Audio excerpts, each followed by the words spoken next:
So if I could say hello and good afternoon to everyone. Thank you so much for coming along and joining our cross-party group meeting today on towns and town centres. My name is Megan Gallagher, MSP, and I'll be chairing our meeting today. And thank you very much for the opportunity. It's my first time to do so. The June meeting itself will focus on the Scotland Loves Local programme, and we have got some fantastic speakers today who will be able to showcase how a national initiative can be implemented in both rural and urban settings to encourage our communities to think local first. Our meeting will invite expert speakers embracing the Scotland Loves Local programme, the card and campaign to show the benefits to communities, citizens and businesses, to share many examples on best practice. We do know that with funding available and support indeed from the government, the meeting can conclude therefore on the exciting route map of the programme. So if we can look at our agenda for this afternoon, if we can turn to the minute of the last meeting, which was held on the 8th of March and matters arising. If I could please ask a member to raise their hand and propose, and second, and if we could get someone to clarify the minutes, that would be great. Thank you.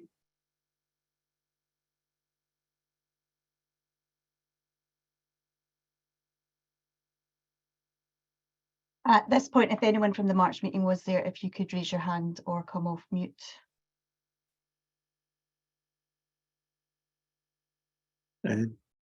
John Weir. Thank you, John. Thank you. And could I have a seconder, please?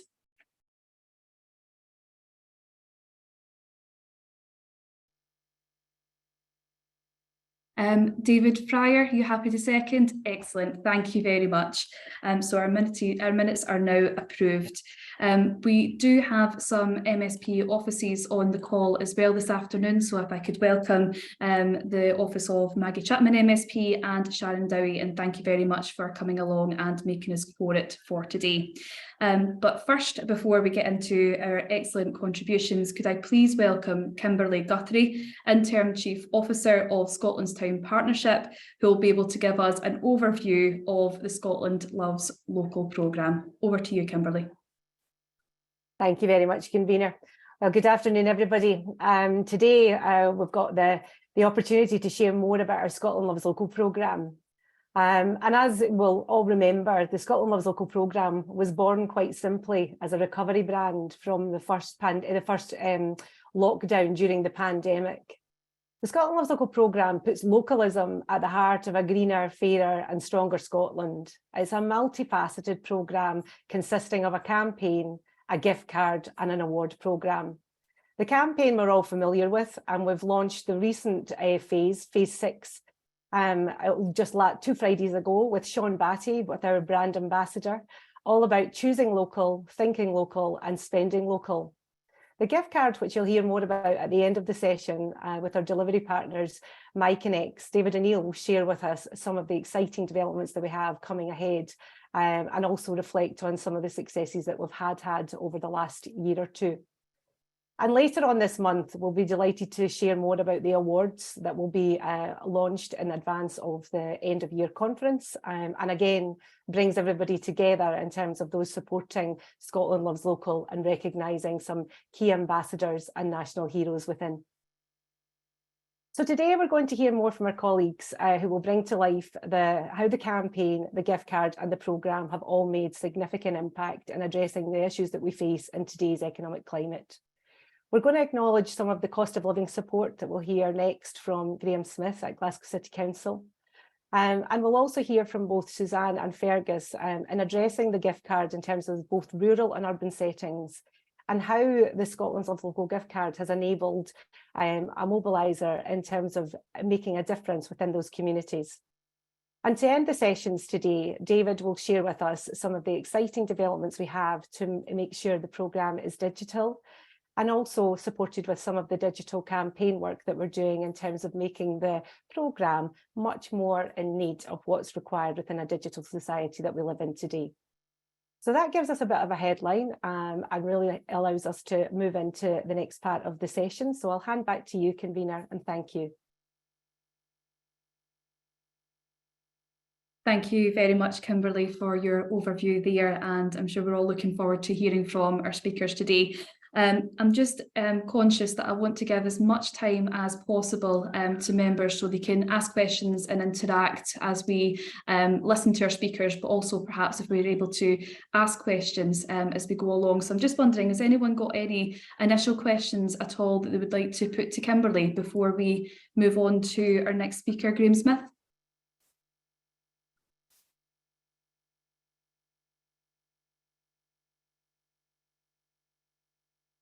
No, I don't see any hands being raised. Alison, can you double check for me, please? Because I've got quite a lot of names and faces on my screen. No, no questions from my end straight away, but do feel free to add them to the chat box if you have a burning question.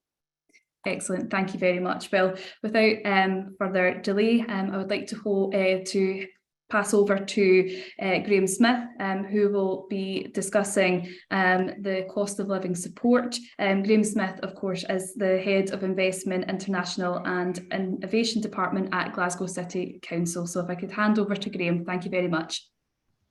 Thank you very much, convener. And if you bear with me, I'll just share my screen. So if somebody could perhaps shout out if they can see that okay? Yes, we can. I think I can see fine. Can see it fine. Great. Well, first of all, thank you for the opportunity to come along and share this. I've got a few slides here just to take you through. As I say, I'm based within economic development at Glasgow City Council. We were the sort of main department for dealing with all the business grants that flowed through during the pandemic to SMEs in the city. And I'm just going to take a couple of minutes just to run through how we approached the funding that we received through the LACER fund provided by government back in February 2022. And really the challenge for us was we were awarded just under 9.5 million at that time.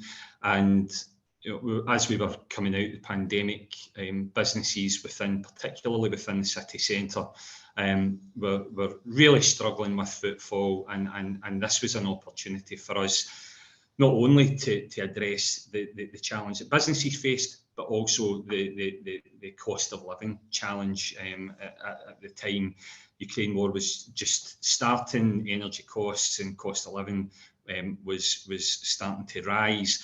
So we saw this as an opportunity to use that funding that was given money to individual residents within the city to spend locally and keep that money within the local economy. So we used our council tax data. Just around 85,000 eligible households were identified to receive the gift card, and a big part of our job at that time was to get businesses engaged. So at the time, we only had 161 businesses that were registered to accept the Scotland Loves Local card. So we undertook an extensive business engagement exercise where our Business Gateway team went out around the city, making sure that retail businesses, in particular hospitality businesses, were aware that this was coming down the line. And that led to around 2,500 businesses being contacted, 3,500 through indirect marketing, and promoting that to increase to well over 900 businesses by the time that we went live. In terms of customer contact, making sure that individual residents were aware of how the card was going to be distributed, how they would register the card, was always going to be a challenge. Demographically, there was quite a broad mix between sort of younger people and a significant number of older people. And it was really important that our communication strategy made sure that people were eligible and able to register the cards when they landed. So there was to mitigate the risk of fraud, we undertook a two-stage verification process. So the cards were sent out, and then a registration activation code was then circulated later. We also created within the council website an FAQ to try and cut down the volume of calls that we would receive when the scheme went live. In terms of marketing, programme was extensively marketed both to businesses and to residents to make sure that they were aware that the card was coming and to open the envelope when it landed on their doorstep. It was covered extensively locally and nationally and politically. We use social media a lot, so just over 685,000 impressions on Twitter and Facebook. And we put the registration process on YouTube, had that on our website, and made sure that it was as extensively marketed as we could possibly achieve.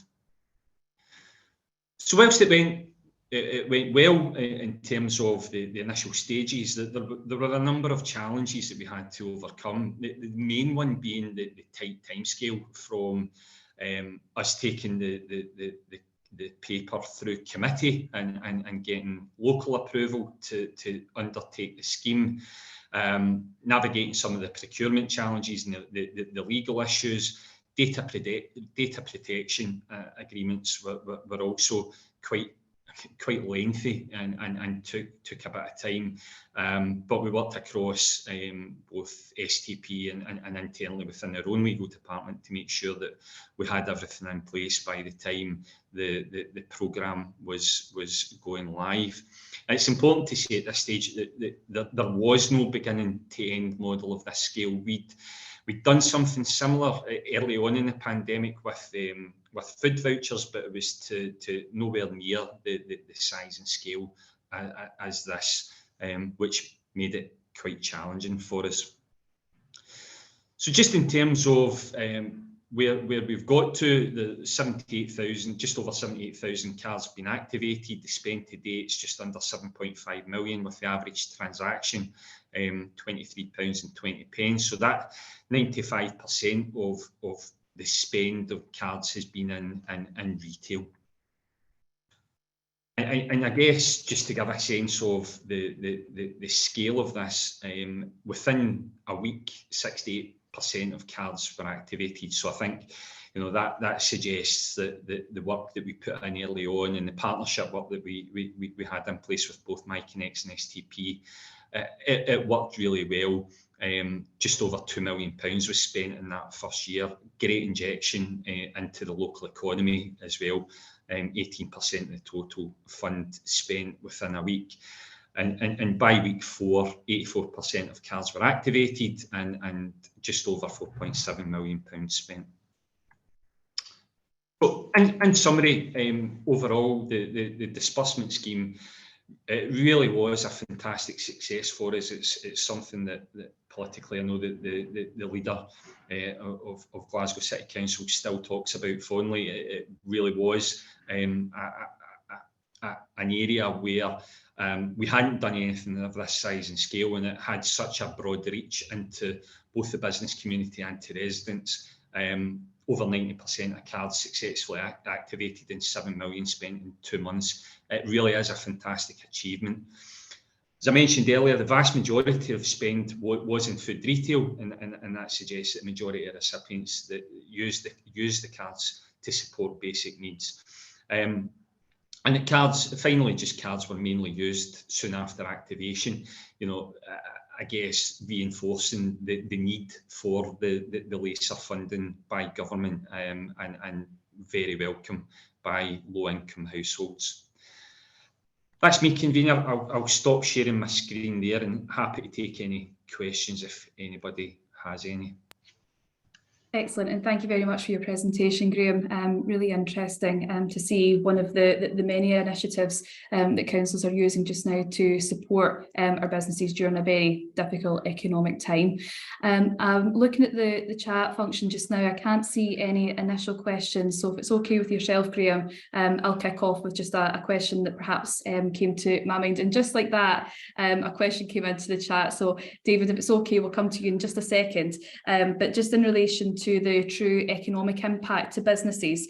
I'm just wondering what you'd say would be that true economic impact in relation to the funds that you've allocated in response to the cost of living crisis that we're facing just now. Yeah, so we're still doing analysis on this, convener, and you know, we hope to take a report through our own committee, because there will be an underspend. But I think it's safe to say that, you know, the intention of the scheme was to get that money out of the council into businesses, and at the same time have the benefit to local residents. So, you know, with over £7 million of funding going into businesses, that's direct. You know, that's not you know, the administration costs.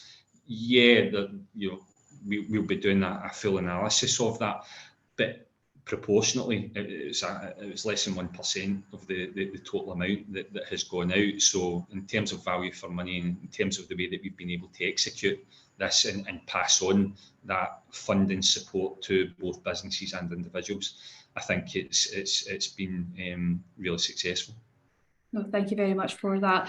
I've got two questions here. The first from David Lonsdale, and David's asking, well, he's complimenting firstly. He says, looks like a very worthwhile initiative, and should any other councils consider something similar?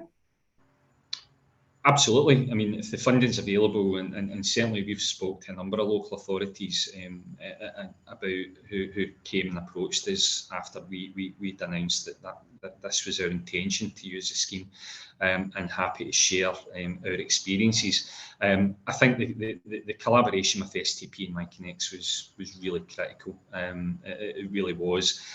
As I say, the size and scale of 85,000, you know, for us, that isn't insignificant, and it's resource intensive. But I've got to say, the number of inquiries that we had tailed off after the first 2 weeks, and you know, I think there were less than 1,000 phone calls into the council. You know, so if you consider that 85,000 cards went out and less than 1,000 calls in, it suggests that we managed to get the comms strategy right on that.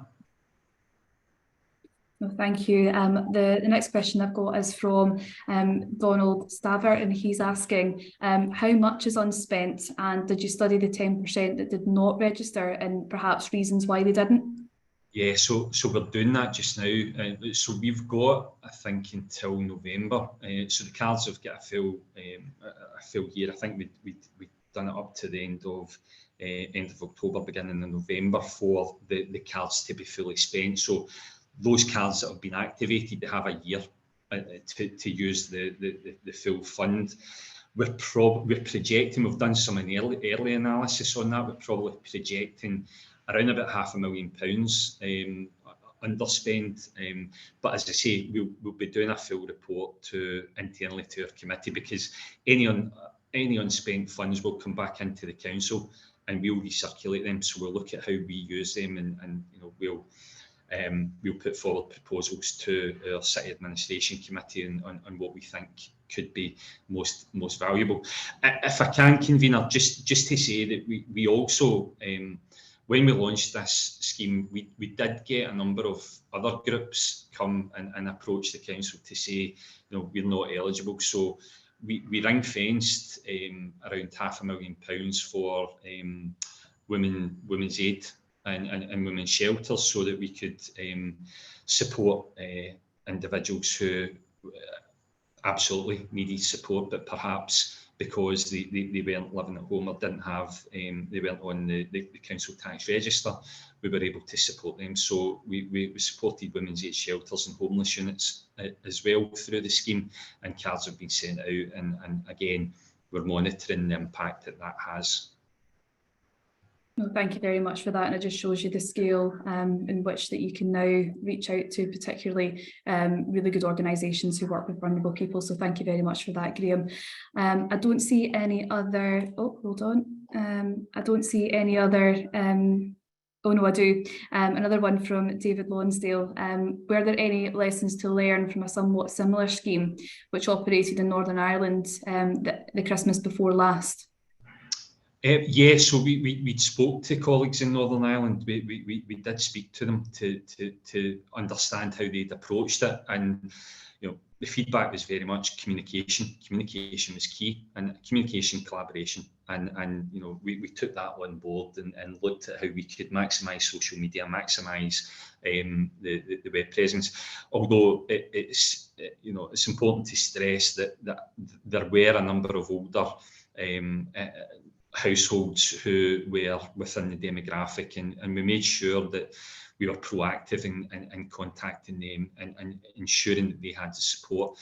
I don't have the full breakdown in terms of demographics. We do have that, so I could probably get a report to Kimberly for circulation to the group convener, if that would be helpful at a future date, just with the final breakdown, because we do have the demographic data and postcode data to where those cards went to in the city.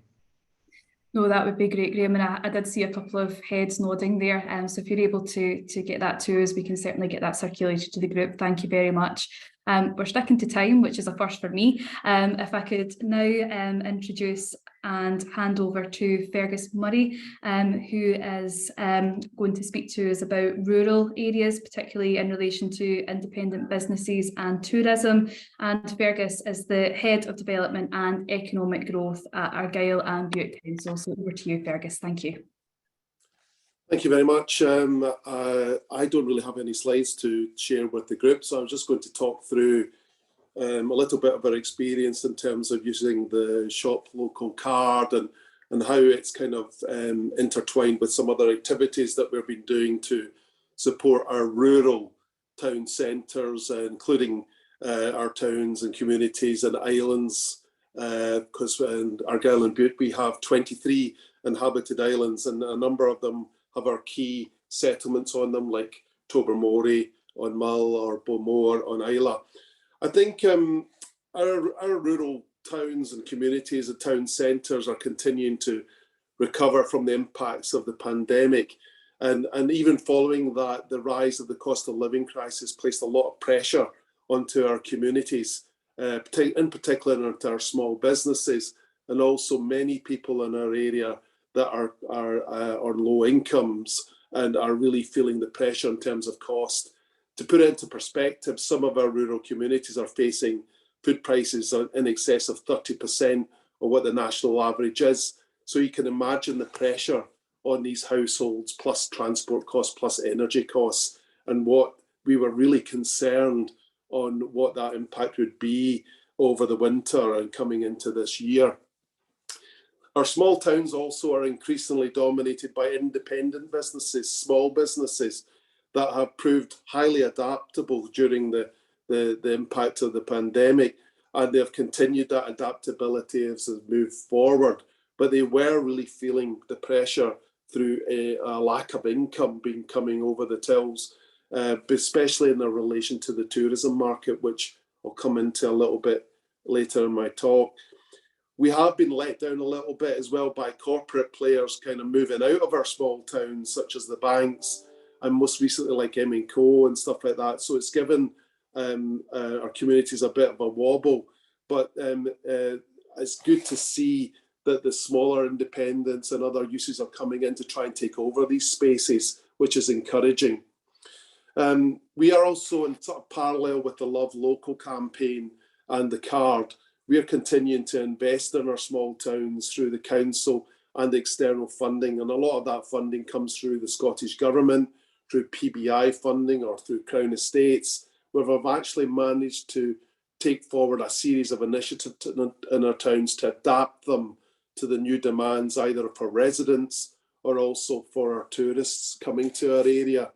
We've done projects the length and breadth of Argyll and Bute, in terms of new play parks, in terms of new active travel, new open spaces, investing in shop fronts, and actually repurposing buildings for housing and other uses. So these investments are really in parallel to the Love Local campaign and the card, and we feel you have to recognise it's a whole picture, a whole kind of investment strategy that we have to take forward. Through the LACER funding, we had already adapted the Love Local card, and we were very active in that area as Argyll and Bute in terms of working with our local businesses to see the advantage of the card as a gift card or as a cash card that could be spent on bricks and mortars premises in our area. And we were actually gathering momentum of that before the LACER funding came in. And because of the success of the card in Argyll and Bute, we decided to, and similar to what you've heard from Glasgow, was to put a lot of that funding into the card and target round about 6,000 households in Argyll and Bute with additional funding support delivered through the card. And the total initial was about £120 per household in terms of the funding that we had available. And we were able to supplement that later on our island communities through island work that we've been doing with the Scottish Government and their islands team, where we were actually able to give another £100 or so funding to island households in receipt of benefits or low incomes in our communities. Again, that has proved fundamentally important, and I'll talk a little bit about some of the research that we've done to see what impact that has been. These have been quite substantial funds into our communities, and it's helped crucially not only the people that are in need of direct support and getting that money straight to them, but also it's helped over 300 local businesses now in Argyll and Bute that we've signed up to the scheme. We had, prior to the LACER funding, about 140, so you can see 140 to 300, over 300 has been quite significant, and we managed to get significant publicity of the card going through. I think there was a debate, and there is a debate that has to be recognised, that there was some feedback that why are we, that the card can apply to larger groups like supermarkets and things like that, and why is that allowed? But you know, the overwhelming support is that that was also necessary to support co-ops and the likes of Morrison's and others to spend, because it gave people in the vulnerable groups access to affordable food and drink, and which is, in terms of our research, is what the primary use of the card has been. Although saying that, our independent shops, some of them have actually received the highest level of support through the card rather than a larger supermarket. And it's an area of continued debate amongst our council. But to my mind, supporting these businesses that actually are in Argyll and Bute is worthwhile, because they also employ a lot of people that live and operate in Argyll and Bute. So feedback from the cards, which we're really starting to gather, we've got similar figures to Glasgow in terms of expenditure. I think there's a few more people out there that haven't spent the money yet, but we're continuing to promote the card and target these people and sort of say, you've got a limited time to spend this money in the community, and we'll continue to do that. We kept back a little bit of money to make sure that we had that continuously marketing programme. We have also found from businesses that we've surveyed, the card played a very important role in supporting them over the lean winter months. And this support has continued through the summer, helping local businesses sustain themselves. And in particular, island businesses that are continuing to find pressure through the ferries issue that everyone will be aware of. There has been a considerable downturn in certain communities because of accessibility issues, and the card has played a role in helping to maintain these businesses. Tourism, I wanted to mention tourism as well in the role. Tourism is returning very well to our communities, although it is patchy across the ground. There's considerable uncertainty out there. Events and festivals have returned with great success, I'm pleased to say, in an area that used to have 400 events and festivals, and during the pandemic we had none. And we've continued to adapt our towns to cater for these kind of new forms of tourism that's coming in, a change from hotels and other things to motorhomes, self-catering, etc., and different spending habits in terms of what people want to do. The Love Local campaign and card has proved very successful for our area. It's helped people in need of help directly and supported many of our small businesses to sustain themselves. In fact, I was very fearful of the level of business loss that might come through after successive events. But what we've seen on the ground is very few business failures. I hope that remains, and the card has certainly played a role in there. Things kind of remain hard out there, and we are continuing to support our businesses as well.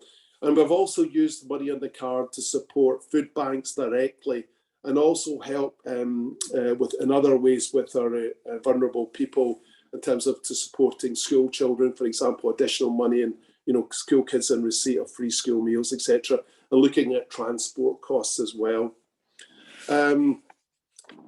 We are and hopefully we consider in terms of the council, the cards have been a great success.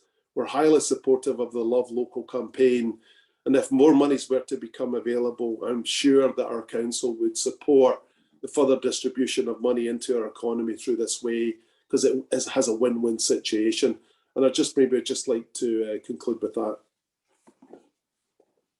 Thank you, Fergus. There's certainly a lot contained in your presentation there, so thank you very much again. And I think, stressing the point that local jobs for local people, is a very strong message to convey. Now, I think I've jinxed myself because we were running on time. I don't want to run over time, so if it's okay with members, if we can perhaps pick up on any discussion points here when we get to the discussion agenda item, then that would be great. But please do pop your questions into the chat, and we can certainly pick up when we get to the discussion item. So thank you very much.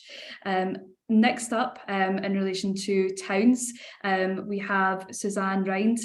Suzanne is the Strategic Town Centres Executive of Aberdeenshire Council, and she'll be speaking to us about engaging stakeholders. So thank you very much, Suzanne, and over to you.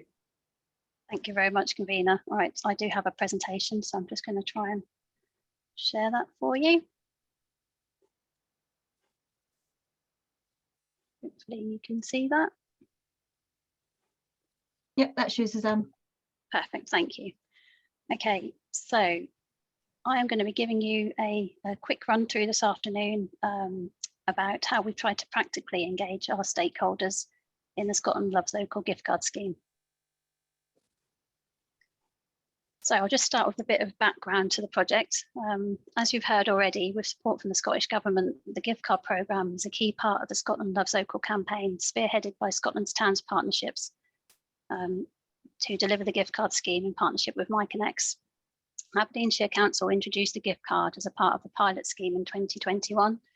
It was recognised that the card could act as a tool to power the region's economic fight back from the COVID pandemic by encouraging people to shop local, boost footfall, and raise awareness of what our towns and villages had to offer. After completing the pilot year of the programme in 2022, funding was secured through the LACER Fund to take the gift card into a second year. To be a success, it was clear that the gift card needed a much more focused approach to engage stakeholders, and it was important for us to commit resources to that. So both in terms in relation to staff time, but also with a dedicated marketing budget to encourage business sign-ups and raise public awareness. And our Aberdeenshire Council Town Centre team had a key role to play in this.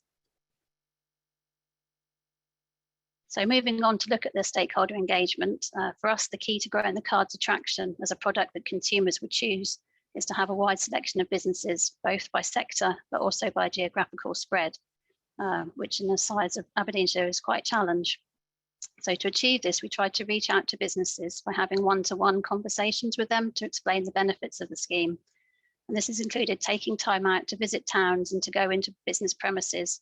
We've also attended business networking events, such as those hosted by Business Gateway. We've also run our own webinars and shared information through our town business groups and associations.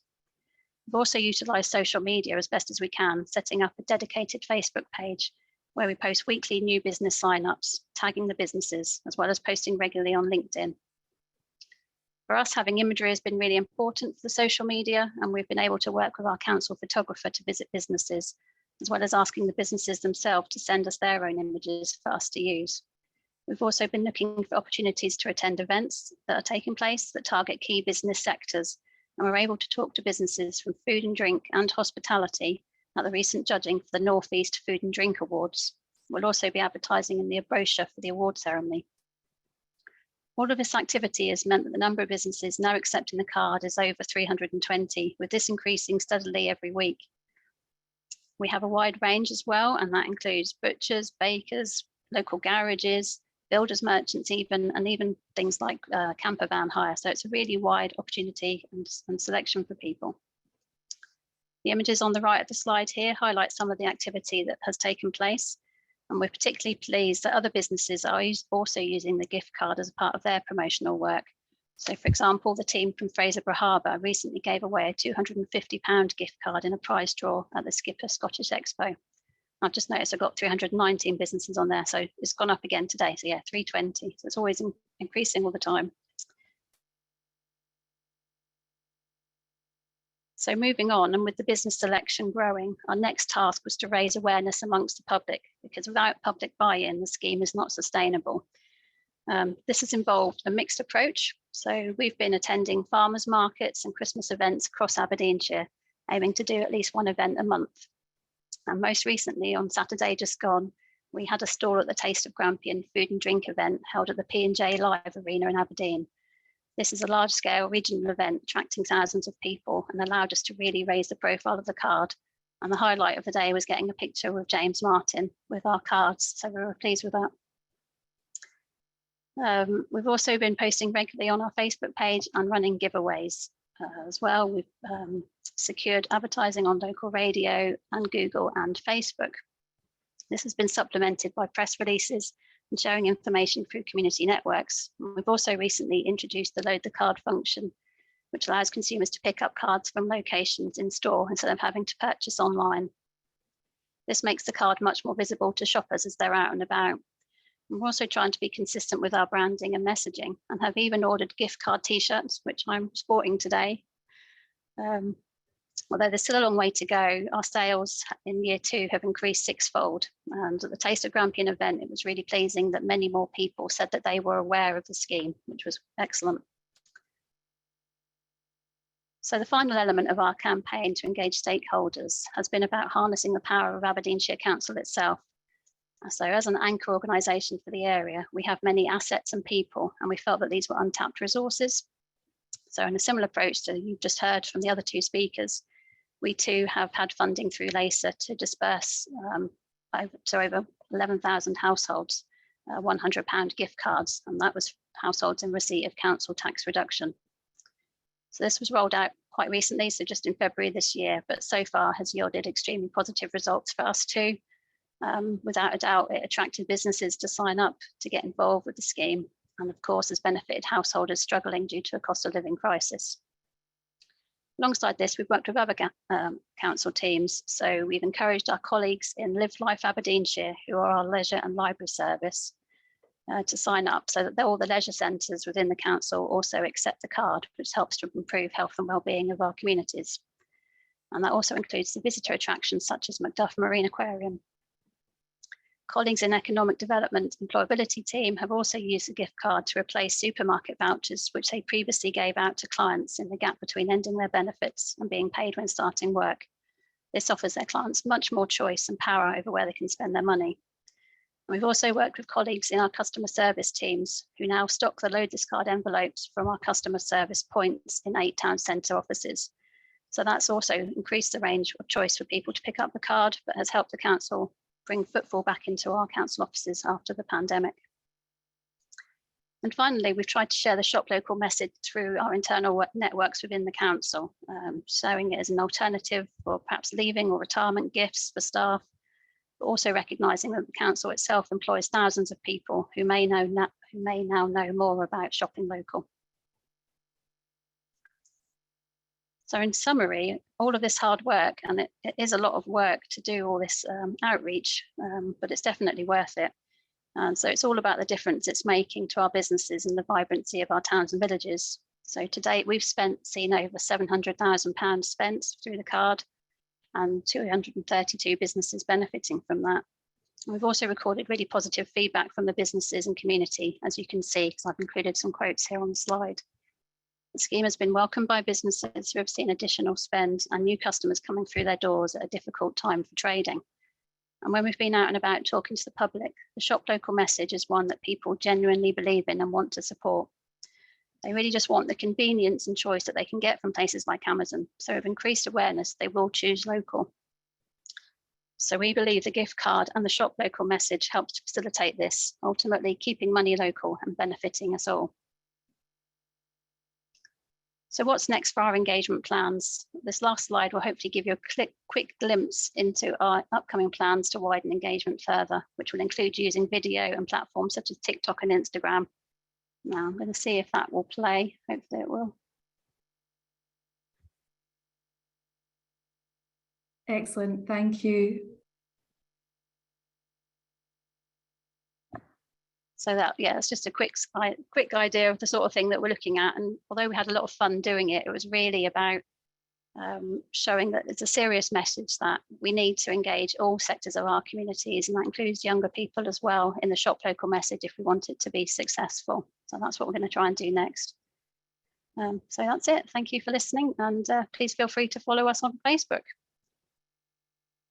Thank you so much, Suzanne. And it's great to see all platforms of social media being used, even TikTok, because I'm sure that'll get our younger demographic involved. And also, I love your talk, very topical for today's topic. So thank you very much for your presentation there, Suzanne. The next item on our agenda is next steps, which will be from David O'Neill, the Customer Experience Director from Myconics. And hopefully I pronounced that right, David, but if not, please do correct me. Over to you. No, you have. Thank you very much. Should be sharing my screen just shortly. 1 second. Hopefully everyone can see that.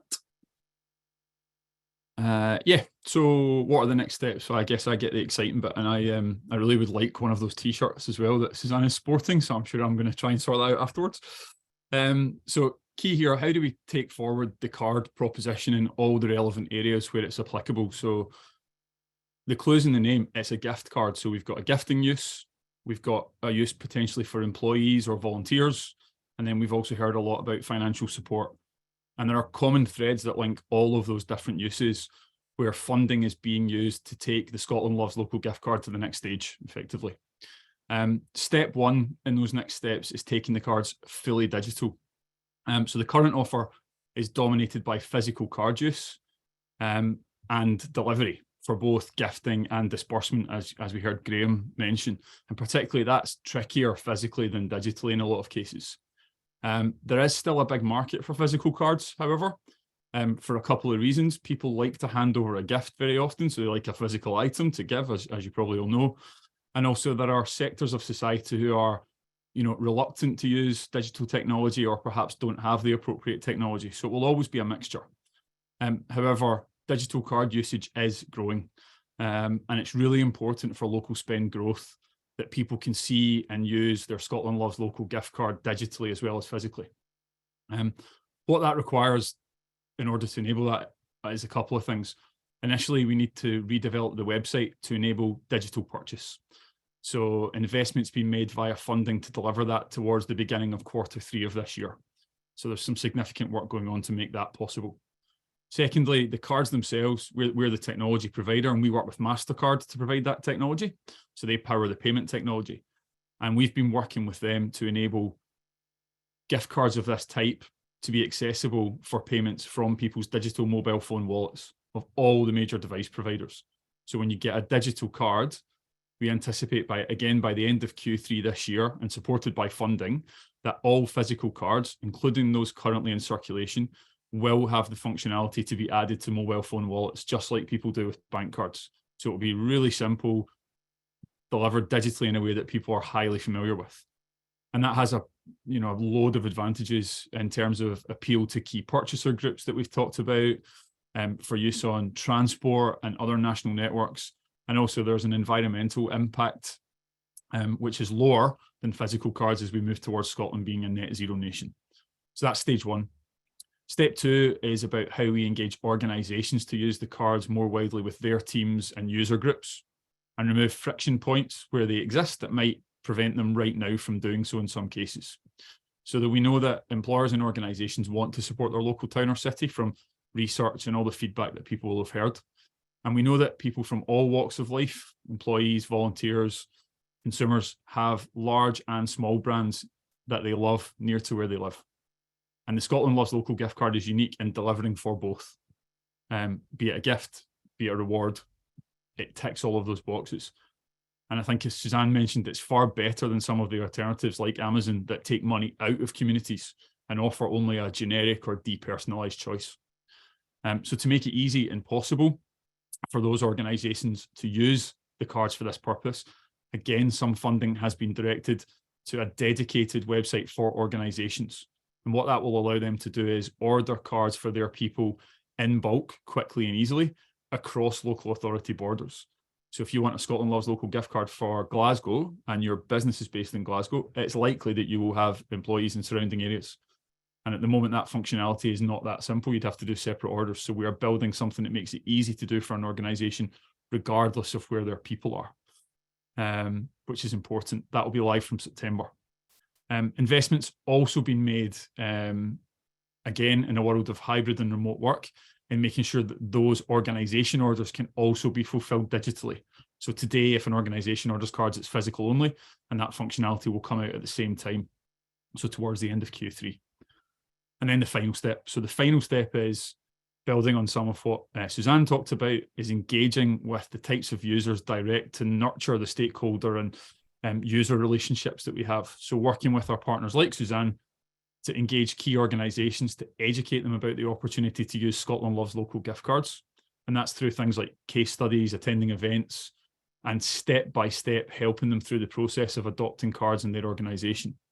And we have, through the last couple of years now, a broad suite of material that shows how successfully organisations who've started to do this have delivered on that, and the positive reaction it's had from the people who are part of that organisation.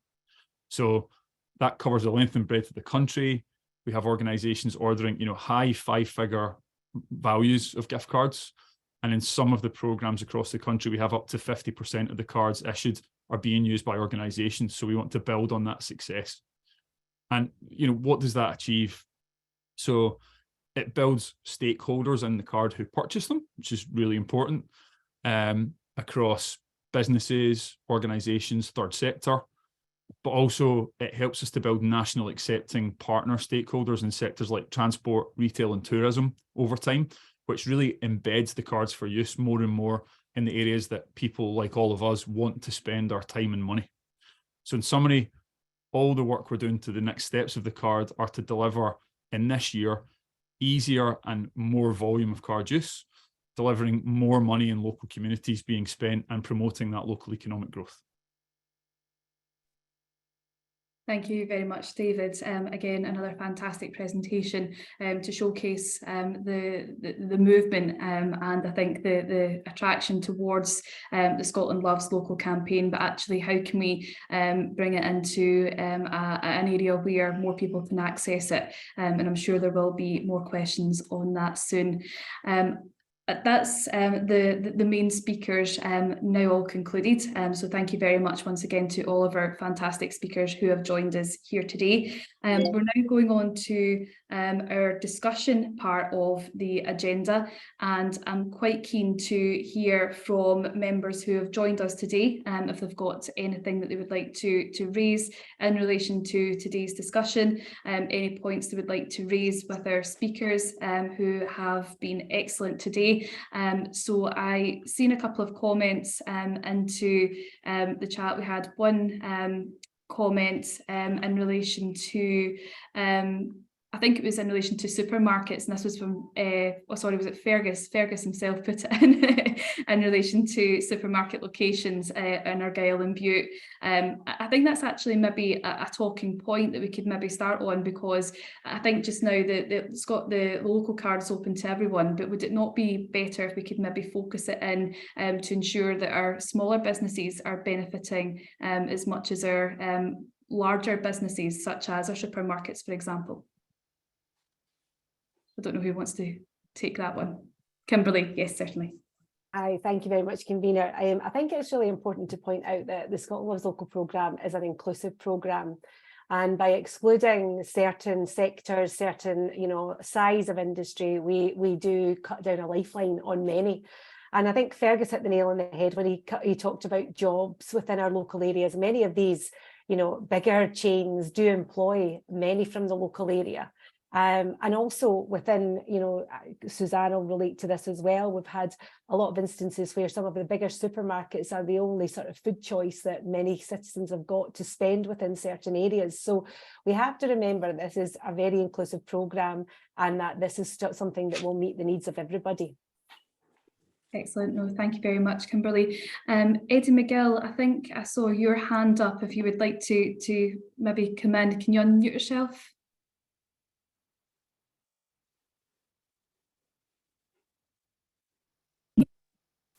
I'm here just to talk about something called SeatSpot, and it ties in with the local thing. I've got a disability since I was 23, and my problem is that the shops don't have seats anymore for people who just need a wee seat. So I launched this charity a few years ago, and we're rolling it out to encourage businesses, large and small, just to provide a couple of seats for people who experience fatigue, mobility issues, and it's a problem which is costing businesses money. For example, if I'm out shopping with my wife or whatever, my daughter, and I begin to flag and there are no seats, we just have to leave the shop. Whereas if there'd been a seat I could sit down on for 10 minutes, my wife, daughter would carry on spending money, then I would resume spending money. So it's a win-win-win. It's a win for me, a win for whoever's with me, and a win for the shop, for the business. So what we're doing is we're just encouraging as many businesses, large and small, to provide a few seats for people who just need a wee seat now and again. Encouraging a lot of shopping centres do have seats, but they're too low. And there's no point in providing seats if people who really need them can't sit in them. So I'm just glad of this opportunity to share with you. Midlothian Council very recently have just adopted these SeatSpot. We're now on their website and we're beginning to roll out things, hopefully get into their libraries and sports centres and so on. It'd be really good if that could roll out throughout the country. One of my friends, just in closing, Hazel, she was out with her 84-year-old mother in a big chain, not a shop, not a food shop, but a chain shop. And the mother began to flag. So Hazel spoke to a member of staff, saying, look, mother just needs somewhere to sit. And she got a very abrupt answer, we have no seats for that sort of thing. So they just had to abandon the trolley and go home. So it wasn't a very inclusive shopping experience for Hazel and her mum. And the business lost out as well. So I just, we're trying to spread the word, if you like, to as many businesses, councils as possible. Please have a look at the website, www.seatspot.co.uk for more information. It's a really good website, but I'm rather biased. No, thank you very much, Eddie, for coming in on that. And I think that's actually a really important point, because we do need to make sure that our towns and our cities, of course, and our villages, wherever people are deciding to shop, does have accommodation to make it accessible for all, so people from all different backgrounds are able to make use, certainly, of Scotland Loves Local, and of course the opportunities that might be on offer for them should they decide to shop locally instead of online, for example. I've seen quite a few messages coming in. I see a couple of conversations starting in the chat as well, which is always welcome. Lucy Harding from Nairn BID has said that there's been little engagement from the Highland Council in relation to the Highlands gift card, and she says when it was launched she encouraged a lot of Nairn businesses to sign up and accept the card. So our question is, what is the Scottish Government, STP, Myconics doing to help the Highlands join in the initiative? Because she's saying that it could really do with some investment along the same lines of Aberdeenshire. So I'm not sure who wants to take that one, but I think that's a really important point to raise. I'll take that, convener, and then I'll hand over to David, because we are actively engaging at the moment with all local authorities across Scotland, and I'd say that every local authority has engaged in some way or other with the Scotland Loves Local programme. The gift card to date, we have, you know, a significant amount of local authorities signed up to support the gift card. And Aberdeenshire, the example that's been used in comparison, put a lot of their own resource in terms of making this an actual programme that becomes a business as usual, you know, opportunity and deliverable.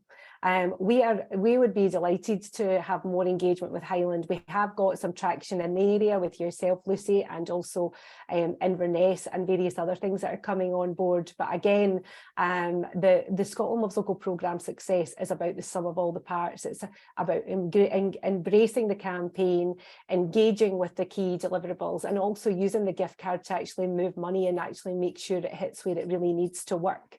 So David, do you want to just finish off on my answer there? Yeah, I mean, that's an incredibly good summary, Kimberly. I'm not sure you can add a lot to, but from a MyConnects point of view, Lucy, what we do is we appoint somebody from our team to manage every local authority area that we work with in terms of being liaison person and support and focused on helping to move that forward.